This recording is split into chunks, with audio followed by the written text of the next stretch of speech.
Welcome to the Art and Science of Complex Sales, proudly presented by Membrain. This podcast is your gateway to mastering the craft of modern selling. If you're passionate about growth, impact, and unlocking full potential in sales and revenue, you're in the right place. So don't forget to like, subscribe, and share. And now let's get started with today's guest. Hey, what if the biggest reason your deals stall isn't price? It's not competition, it's not timing, but it's hidden psychological barriers that you just don't know about. Matt Sucha joins us today to dive into this. Matt's the CEO of MindWorks. He's the author of The Hidden Yes, and his expertise is in understanding how behavioral economics and consumer psychology are actually influencing buying decisions. So today we're talking about 4 consistent barriers that stop deals dead in their tracks unless we understand them. We're discussing why salespeople often try to motivate instead of removing barriers. They try to motivate when there's real issue as friction or hesitation, and they just don't unlock the yes that may be there. Matt also has given us a great offer to all of our listeners at the end of the show, so listen up and listen all the way through. And so let's get started today with Matt. Matt, welcome to the Art and Science of Complex Sales. How the heck are you? Paul, thank you so much for having me. Dude, I've been pumped for this. I've been researching my butt off on it, so I'm really excited to have you. For the listeners, what part of the world are you in?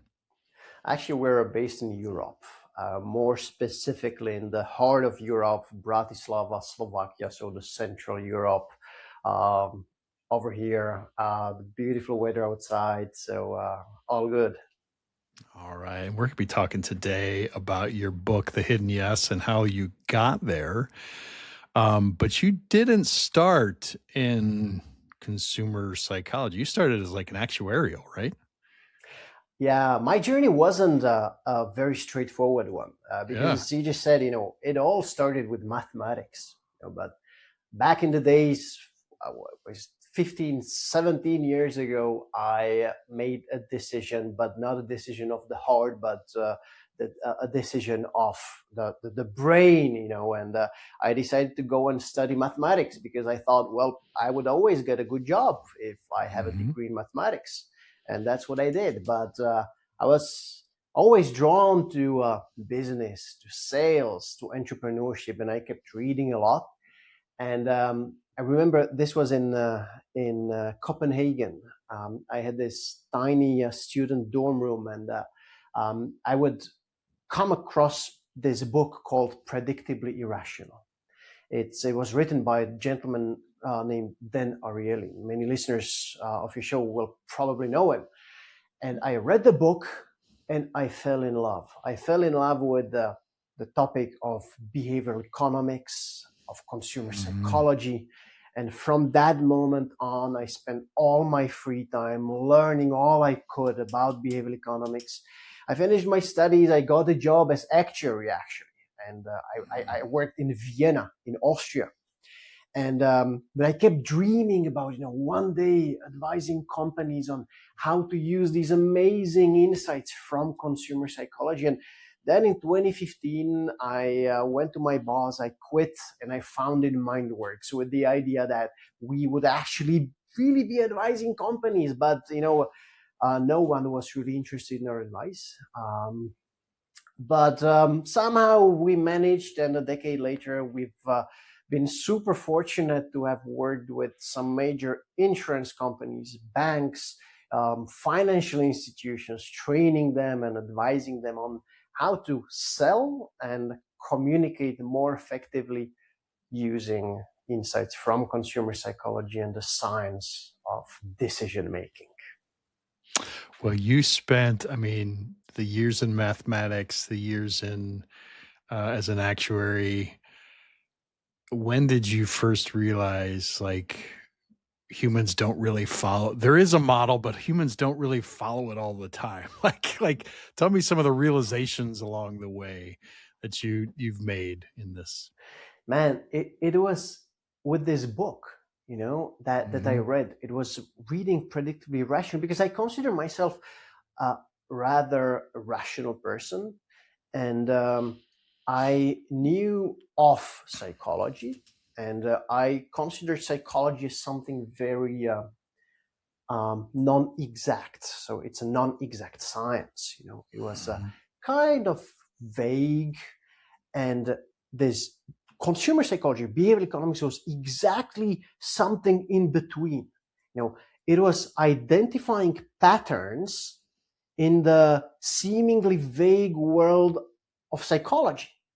And it was mapping those patterns, explaining those patterns. And if you are capable, well, you can use those patterns to do sales and communication much more effectively. So it was like this aha moment, this light bulb moment for me where when I realized that, well, I come from this super exact world of mathematics. There is this fascinating, vague world of psychology, and this thing is at the intersection, and I just have to dive deeper. Dude, I love your title then. I absolutely, after learning that, I absolutely love your title, this idea of the hidden yes. That's fascinating, because you're not coming at the hidden yes from, just a mathematical model or psychological model. You're coming from, like, how do we put these sciences together in a way that actually increases the likelihood, right? Is what I'm hearing, of a yes. Is there a yes hidden in everyone? Is that what that, or is it about finding that yes?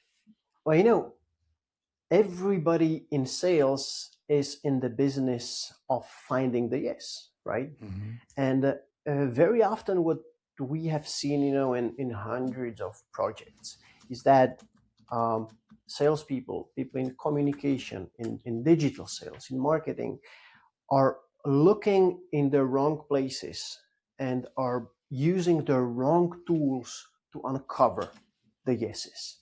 Because very often they might be seemingly hidden, but it's super easy to find them. It's super easy to unlock the hidden potential, to increase the conversions, to boost your results. You just have to know what to do. And my book basically outlines 3 fundamental mistakes that people make in communication, in sales, and basically gives you very simple tools how to overcome those mistakes and get to the yeses quicker, more effectively, and in a much more pleasant way, both for you as the salesperson, and also it's just so much more pleasant for the customer. Is that the kind of the SURF method? The SURF method that you outline in the book, or what are those 3 components? Yeah, so basically the SURF method is a methodology that once you learn it, you can apply it to basically any customer interaction to make it more effective. It basically guides you step by step what you should do in order to come up with, solutions that will actually work. So let me take you through the methodology step by step so also listeners can understand. And I would start with probably the biggest mistake we have just seen nearly everybody make. I'll give you a metaphor, okay? So imagine, have you ever run out of fuel? Yes, unfortunately. Yeah, my wife reminds me of that incident. So imagine you ran out of fuel, and the gas station is just 20 meters away. So you get out of the car and you start pushing it. You push it, you're halfway there, and then suddenly it stops. And there's the owner of the gas station. He's sitting on a chair looking at you, and he's like, come here, we've got fuel. And you're like, yeah, I'm trying to, and you push harder, and it doesn't move. And he's like, oh man, you know what? I'll reduce the price. Just come here. And you're like, dude, I don't need your price reduction. I don't need discount. Just come in and help me. He'd be like, well, oh man, should I reduce it even more? You're like, no, just come here and help me push the car. Okay, so I'll also give you a chocolate bar for free if you just come here. And so what happened here? The guy at the gas station used some tools to increase your motivation to get to the gas station and to fill up your tank. But was the problem a lack of motivation? Well, it was not. No. It might have been a rock under the tire or something like that, and this is exactly what happens in sales so often. You try to persuade your clients, your customers, and suddenly they're like, well, I have to think about this. I'm not quite sure. And what is your natural tendency? Well, but did I mention that there was this perfect benefit? And if you just act now, I'll give you a discount. Yes. So the fundamental mistake is that research, our experience show that whenever you hear a no, more often than not, the problem is not a lack of motivation. Very often the problem are some psychological barriers that are standing in the way. And so what are those psychological barriers? In my book, I outline 4 of them. So just to wrap up this first mistake. So, I might be trying to convince you to buy something from me, but you might be experiencing, let's say, uncertainty. You're not quite sure, if how you can get rid of the, let's say, subscription. So you have this uncertainty. You like the product, but you're not quite sure because you don't want to be locked into something. And I see that you're hesitating. And instead of trying to uncover the barrier, trying to uncover what's holding you back, I will start pushing. I'll start increasing motivation. Well, Paul, but if you act today, I'll also give you a second subscription for free. And you're like, man, thanks, but I have to think about it. Well, Paul, because I like you, I'll give you something else on top. I'll throw in the ShamWow towel. You got it. You got it all, man. Here, I'll buff it. Yeah, I love the that car analogy is beautiful. I love that because you could see yourself out there, right? You're 50 meters from the gas station. You're on a hill.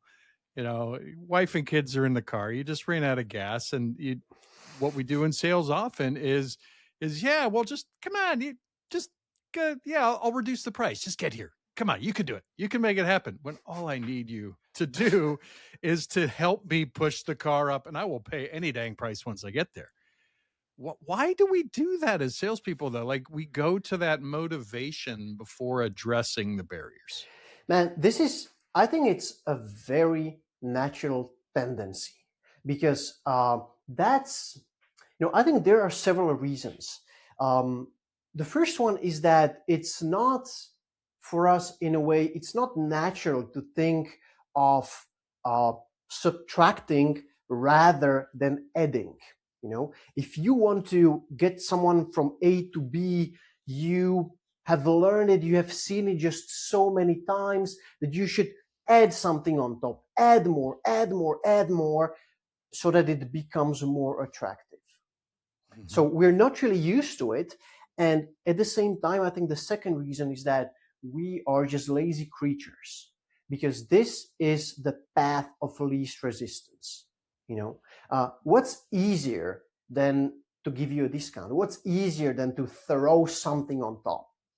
Mm-hmm. Because, looking for the barriers and uncovering the barriers, that might be hard work. And let me give you a couple of examples, from our own work, so that also listeners can really picture what those psychological barriers might actually be about. One of my favorite examples is a rather small project we did for an insurance company. So they came to us because they were quite desperate. They were running a campaign that wasn't performing well. So what the campaign was about, they wanted to give all their customer base, hundreds of thousands of people, travel insurance for free for 1 year. Why they would do it? Well, two reasons: because the more products you have with the company, the less likely you are to leave. And the second reason was that after that free year, it would automatically renew and you would be charged for it.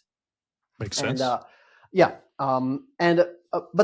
look, so it's a free product. The first question we asked them was, is it really a good product, or is it, I'm better off, buying a proper insurance somewhere else? They were like, no, this is what people otherwise would have to pay for. They would buy it for, I don't know, $20+ dollars, and we're giving it to them for free. So it's really a good product for free.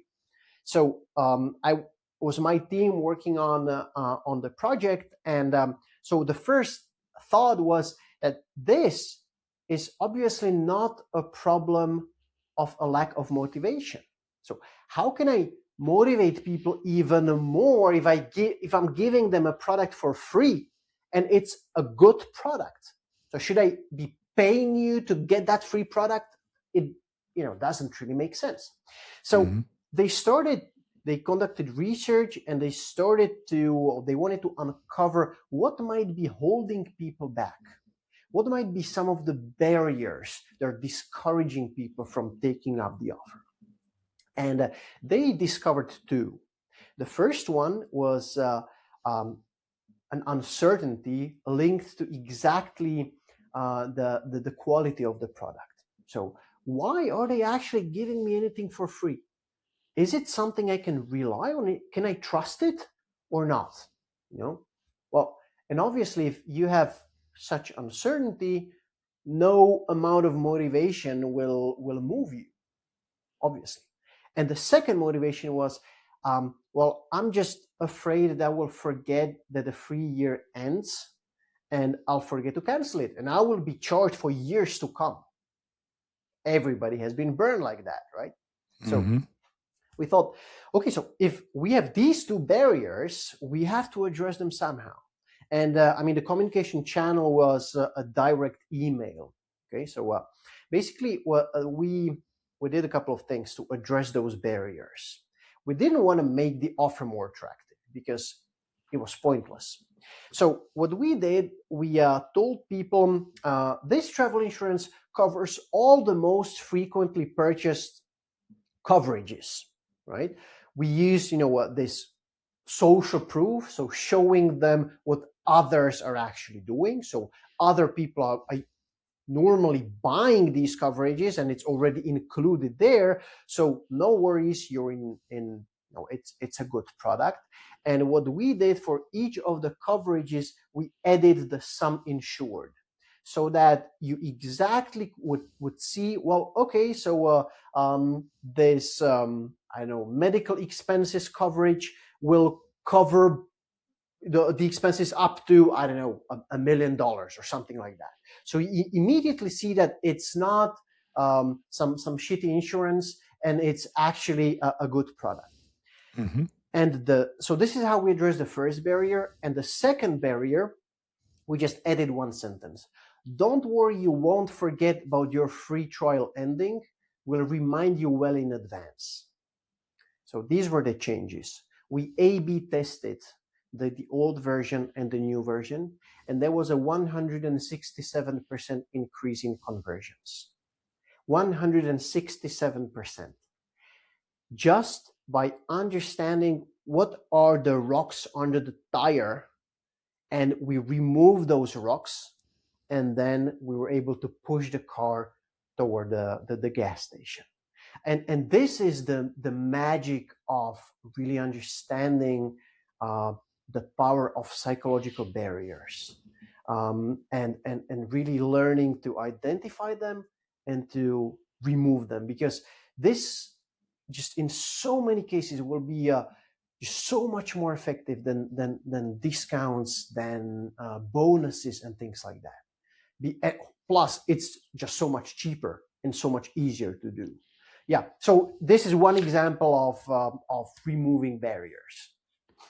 Well, and that's interesting, because I I would argue, like I'm in a more, we do more complex sales, but even in the offers you see constructed most often in SaaS or in those type of things, you do see this idea of motivating. You see the idea of more. You will get more value. And many people, I love this reminder because many people completely forget that value is in the eye of the beholder, right? So that idea, value must come and only must come when you first remove the barriers to that value. Nobody will experience it. That's why I love that analogy. So it's such a good analogy. Because nobody can experience the actual value that you're bringing if they have things in the way to experience, blocking No, them. absolutely. And Absolutely. so how do you apply this? Like, I know you worked a lot in insurance and financial and those type of things. How, if I were to ask, say, hey, okay, everybody is experiencing these barriers, right? And let's look at a more complex sales environment where you got 3 or 4 buyers in that. How do you tend to look at that, like this idea of uncovering barriers and staying in that lane before you ever go to motivating, before you ever go to an offer? What is some of your advice, and how do you work with people on that? Let me give you another example. We worked with it was a B2B, um, some green energy solutions company, selling projects of worth hundreds of thousands of dollars. And so they were struggling a little bit, and they called us in, and then we started. We were asking them, so who is your first contact who are your contact people on the client side? And they were like, well, sometimes we know the CEO, sometimes it's the CFO, sometimes it's a manager, but very often it's someone very, very low in the hierarchy. It might be a janitor, well, nearly a janitor, who's in charge of keeping the lights on, literally. And so then we started kind of digging a little bit deeper. So what are motivations of these different stakeholders, and what are, more importantly, barriers of these different stakeholders? Because what they were doing, they were basically using the same narrative no matter who was the first contact person. And very quickly we realized that in the case of the very low ranking people, some of the barriers were, well, I'm afraid I'll lose my job because if they manage to do stuff just so much more effectively, I will be useless. I'm afraid that I will, my boss will scold me because he will be like, oh, well, why didn't you come up with this sooner? So there were all these fears and uncertainties linked to, let's call them the janitors, that you can be talking to them about, well, how much your company can save and how much better it will be. But if I'm afraid that I will lose my job, well, I won't care, right? So the job then was to transform the narrative so that we were able to address the uncertainty, to reassure the person, and to help them pass on the information in such a manner, such a way that they are the heroes, that they came up with this amazing idea, so that it actually helps them be perceived in a very positive light. So that's an example of how super important it is to uncover barriers in a much more complex sales process. Maybe it would be helpful if I describe a few more of those barriers, because we've touched on uncertainty, and that's in our experience the number one, the biggest sales and conversion killer. So you should always be looking for uncertainties. So let's state that again, just so everybody sits down, takes out a pen, and gets your note down. What is the number one killer? The number one killer of sales and conversions is uncertainty. So before you even think motivation, think uncertainty and try to uncover what is making your customers hesitate. What is, what's kind of discouraging them because they're not quite sure how things will work, if how they can get rid of it, and they can be just so many different uncertainties. Great point. And so there are, in my book, I cover four key barriers, four key psychological barriers. Another one, and that's I like it very much. It's quite simple, and then we can go on to the more, let's say, elaborate or complex one. The second one it's called psychological reactance, and this just happens so often in sales. What it's about? If you feel like I'm persuading you of something, if you have if you sense that I'm trying to sell you something, what's your instinct? What's your reaction? You probably I hate to be back. sold to. Yeah. I don't want to, and if you're more assertive, you will push back. Yeah. And that's a very tricky dynamic in the sales process, isn't it? Because your job as a salesperson is to persuade. But if the person on the other side feels like they're being persuaded, they will fight back. So how to deal with the psychological reactance?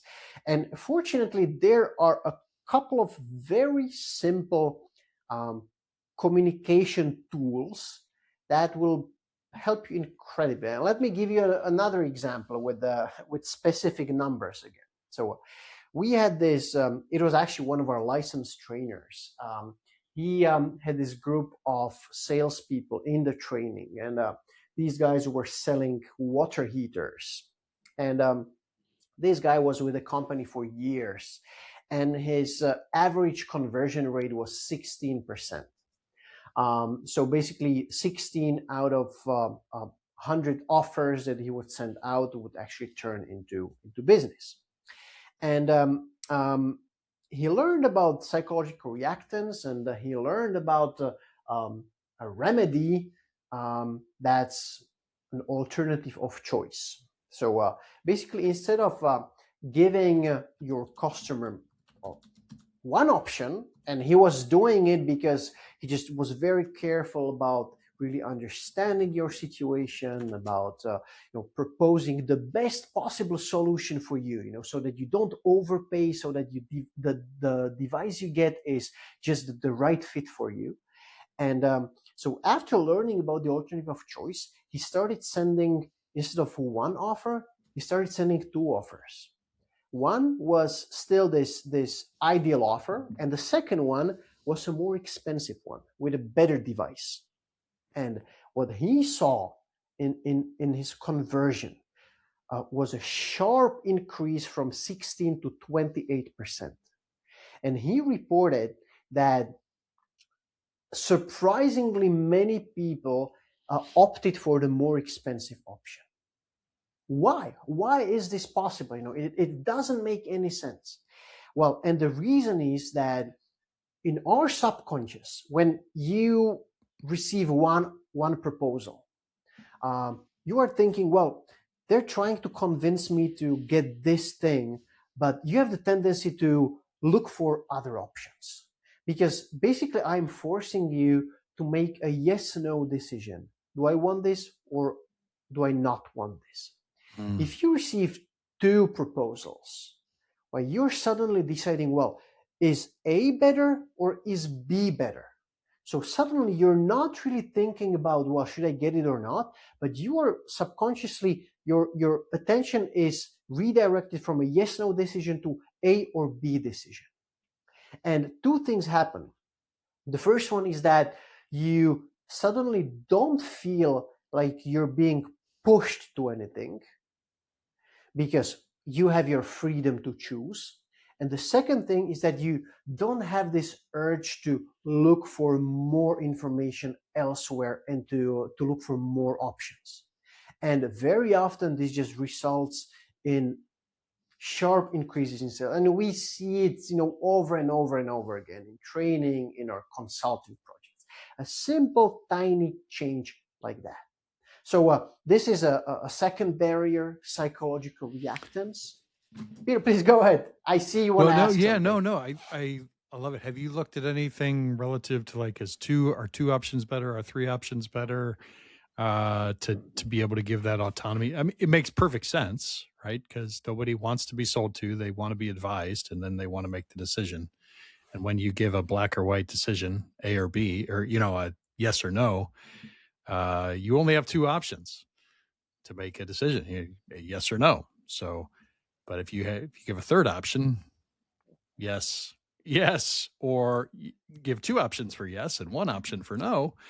But it also gives you to be a consultant. That makes perfect sense. But are you starting to see, like, if you offer three things, if you offer a best recommendation and two, like, any thoughts there? Well, it very much depends on the specific context of the situation. So okay. There is, I would restrain from actually giving a specific advice. Only do two, never do three, because sometimes three might be better than two. But one is very likely not your best move. So barriers are uncertainty number one, psychological reactance number two. What do you got for those are awesome. What's for number three? Number three is something called the zone of acceptance. So okay. Imagine this scenario. So you woke up, you're walking to work, and then you see me running after you and waving my book at you. And I'm shouting, Paul, just wait. I have something for you. I have a book I want to give you. What will be your reaction? You'll probably run away and you'll be like, hey, go away. Who's this creep here chasing me? Yeah. Now, if I'm like, well, Paul, I would love to give you my book, what would be your reaction? Probably say yes. Absolutely. Yeah. 100%. So did the book change? Did the product change? No, it's still the same book. Did you change? No, you're still the same Paul. Did I change? No, I'm still the same Matt. So what did change? The thing that changed was your zone of acceptance. So what is a zone of acceptance? Basically, it's a set of decisions that you are prepared to make at a given moment. Yesterday, when I was chasing after you, and it was before our conversation, you didn't really know me. It wasn't within your zone of acceptance to accept anything from. But today, your zone of acceptance expanded, and now you're willing to do this. So what is the parallel with sales? A good sales process is basically a journey on which you take your prospect, your client, and you gradually expand their zone of acceptance. So how do you expand the zone of acceptance? Basically, every decision that your customer makes gradually, slowly expands their zone of acceptance. Let me give you an example.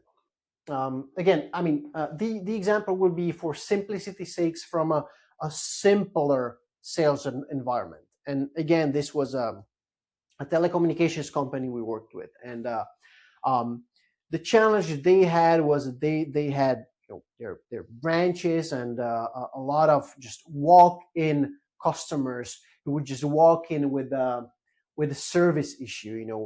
I couldn't pay my invoice, or my phone isn't working, so can you please advise? Can you please help?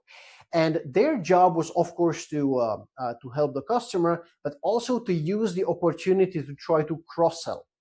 So let's say that you walk in and I see, in the system that you only have, let's say, a mobile plan, and you have no internet for home with us. So my job is to try to sell you the internet for home plan. Now, and that's what they were doing. So they would be like, well, and by the way, Paul, so your invoice is fixed now. Have you thought of getting internet from us as well? And you're like, what? I came in to fix my invoice. I'm not. It wasn't within your zone of acceptance to talk about internet, to talk about buying anything from.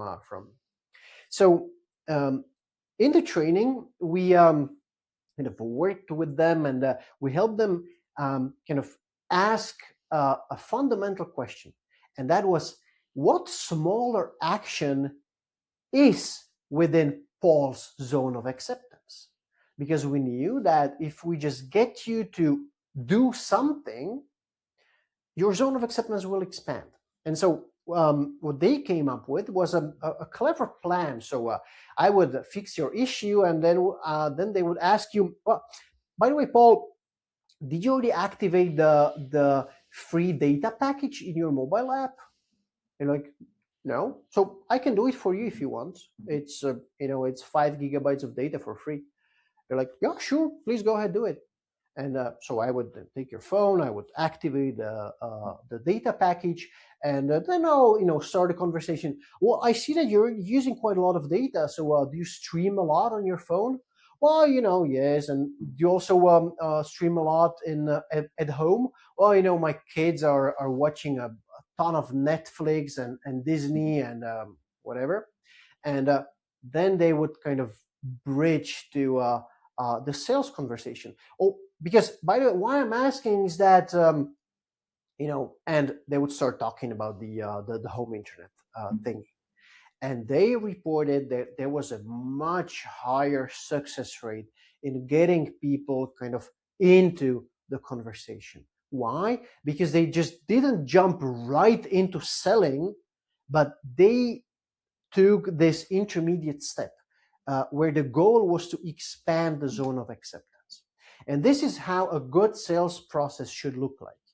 You should be gradually expanding your customer's zone of acceptance. And that's just so relevant for complex sales. Because especially when you're coming towards, it's one of those things, you're in a room or you feel it, it when it happens, when a close is asked for, and it's simply the person on the other side of the table is nowhere near that realm of acceptance, right? They're coming in and they're just wanting their initial realm of acceptance is getting answers to questions. Like, that's what I want to do today, and that's what I'm willing to accept. And you see so many deals blown up because people try to expand that through motivation instead of through how would you describe what you just said there? Instead of just simply changing tactics and offering more, that seems. Well, and this is where the things that we have talked about up until now come together. Because what could you do? Because if you just walk into a room and there's this buyer, across the table, and they will expect that you will try to sell something. So what is kind of their predisposition is that I don't want it, and they will push back and they will be defensive. So now we know that, okay, so there is probably this zone of acceptance thing, but there is also psychological reactance. So how could we actually kill two birds with one stone? So what if I just came in and I'd be like, well, by the way, Paul, how would you like this to approach this meeting? Because we can either do XYZ, or if you prefer, we can do ABC. So the choice is yours. Just tell me what you prefer. And so what suddenly happens? You feel in control. You don't feel pressured into anything. You can make a decision, a first small decision. which then expands your zone of acceptance. And so this alternative of choice that we talked about, that's not just, when showing you offers. It should be there throughout, because the key here is that your prospect, your customer feels in control the whole time, and you are a guide. You are taking them on this journey of gradually expanding their zone of acceptance, but they should feel in control, because once the moment they don't feel in control, they will push back, they will resist, they will try to run away from the situation. And so this is how it all comes together, and it allows you, once you understand these subconscious forces in your customer subconscious, it allows you to really come up with a very simple but very effective and powerful, sales strategy, or let's call it a sales strategy. Well, and so let's dive into number 4 real quick, because I wanna make sure that we complete these 4, because I think the first 3 have been so powerful and so helpful for myself and the listeners. So, what is the 4th area, that 4th common barrier? The 4th one is we call it perceived effort. Okay. Because we all know that if something is difficult to do, people are less likely to do it. That's kind of obvious. But the tricky thing is that it doesn't really matter how difficult it is. What matters is how difficult you perceive it to be. And the same thing, because every time you ask something of your prospect, of your customer, they have to do something each time. And the way you describe it has a huge impact on whether they feel like, well, it's going to be a piece of cake, or they'll feel like, oh my God, I just can't do it right now. I have to come back to it later, And so just a quick example. So if I tell you, oh, well, Paul, okay, so I understand what you need.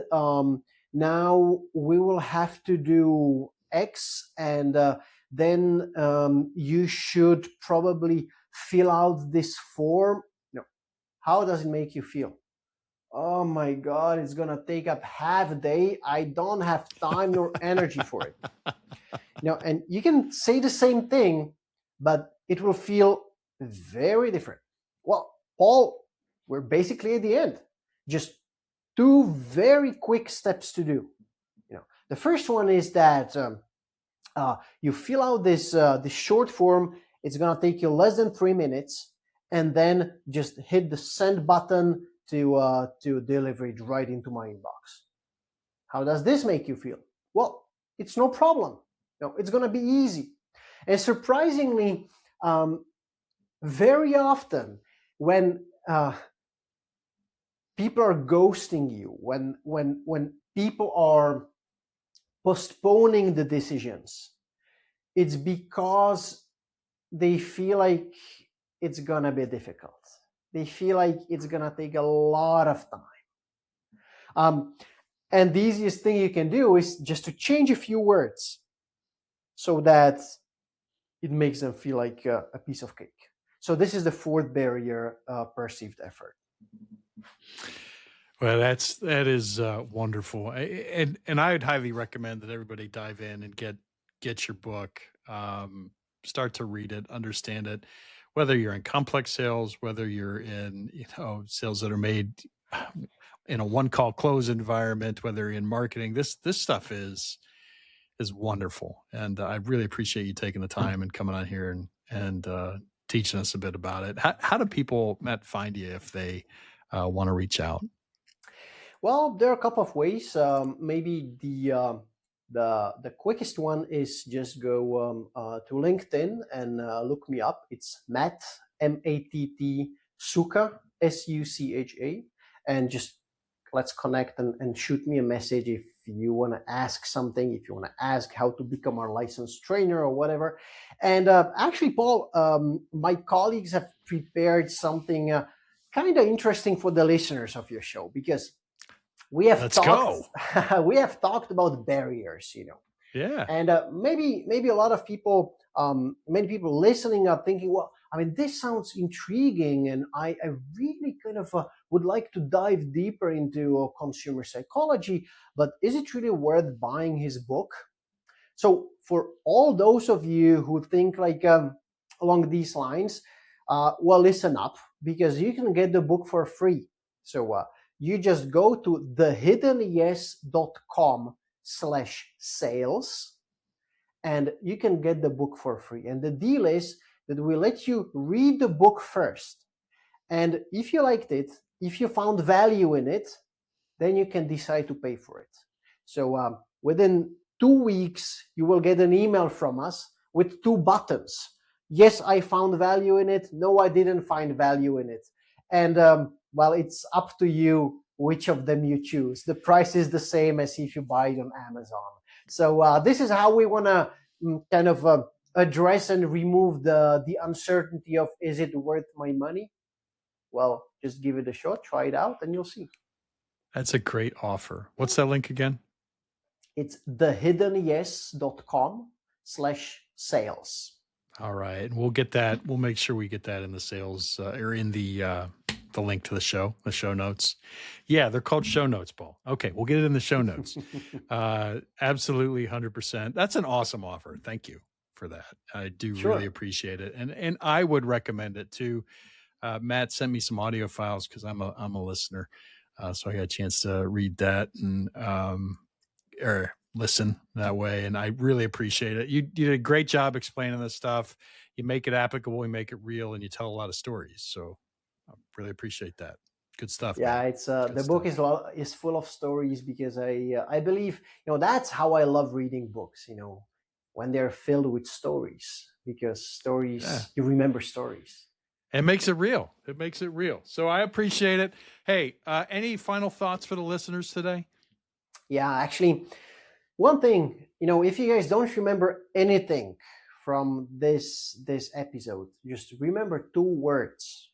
And those 2 words are, why not? Ask the question, why not? Why isn't my customer doing what I want them to do? Why not? What is holding them back? And before you start throwing discounts and benefits at them, look for the answer. Why not? What are the barriers standing in the way? I love it. All right. Thank you so much, Matt. I appreciate you, man. Thanks for coming on. Hey, everybody. Remember, why not? Also, make sure you're checking out the show notes. Download the book. Give it a read. Give it the 2 weeks. Hit yes on that button. I'm sure you'll find you'll find a lot of value. Hopefully you found a ton of value from this conversation. And as always, do the things like, subscribe, share, get the message out there. We're elevating the sales profession one conversation at a time. So for today on the Art and Science of Complex Sales, thank you so much for joining. Keep shining bright and have a great day. We'll talk to you soon.